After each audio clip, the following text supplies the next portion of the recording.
Welcome back to a special edition of Hannity. Tonight we are taking a close look at media bias. Now, the scandal that erupted over an article leaking the identity of CIA employee Valerie Plame became so big it threatened to take down the Bush administration.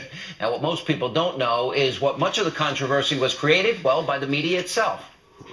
Mr. Speaker, the President of the United States. The British government has learned that Saddam Hussein recently sought significant quantities of uranium from Africa.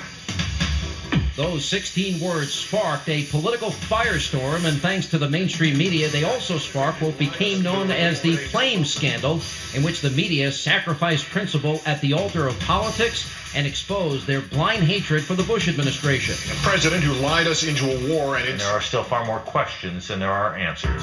It began with the New York Times op-ed authored by the left-wing diplomat Joseph Wilson, who had been sent to Niger on an intelligence gathering mission in 2002.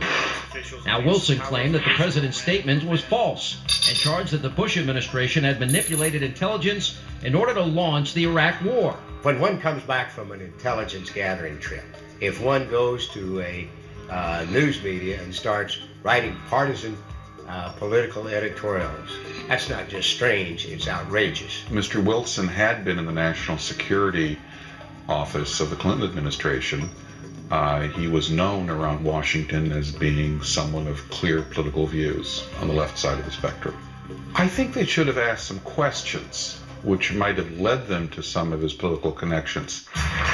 Instead of asking these questions, the media energetically peddled Wilson's story about the administration's, quote, alleged lies. Anyone who's going to turn on the Bush administration is going to get starts treatment. The mainstream media was so inclined to believe Wilson that they ignored a bipartisan Senate intelligence report that exposed his lies. Former Senator Kit Bond served on that committee and helped craft that report. The report that Joe Wilson made at the time seemed to indicate that Iraq was looking for uranium from Niger. I think a lot of reporters just didn't want to consider the idea that Wilson had actually gone to Niger and essentially found that there had been an earlier attempt by Iraq to purchase Yellowcake uranium, which would have undercut the entire story that Bush lied in the famous 16-word statement in the State of the Union address. And the media didn't stop there.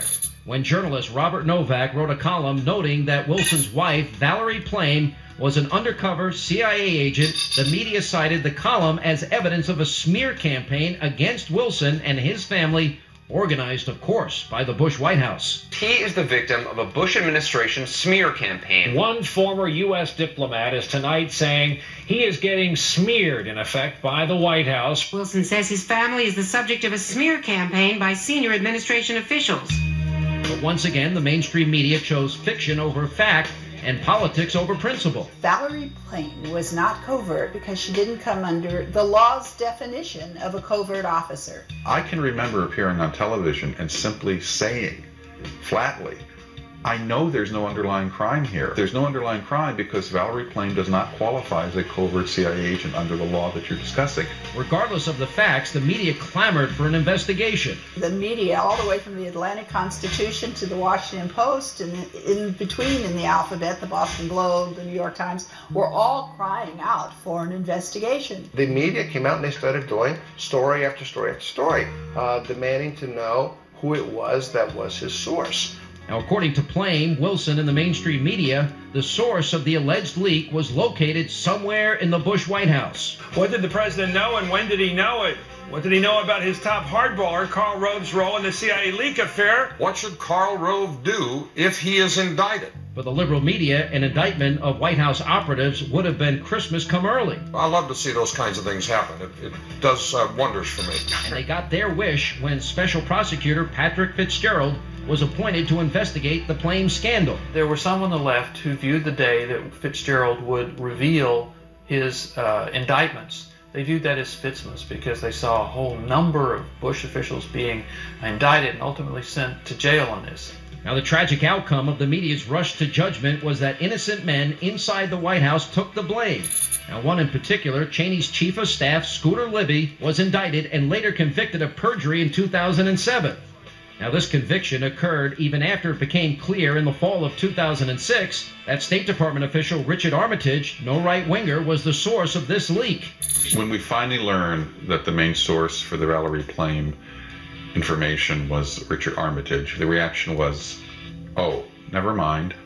It's an inconvenient fact that you try to sweep under the rug rather than confront and realize that, frankly, you've been had. Now, this stands in stark contrast to the media's treatment of Wilson and Plame.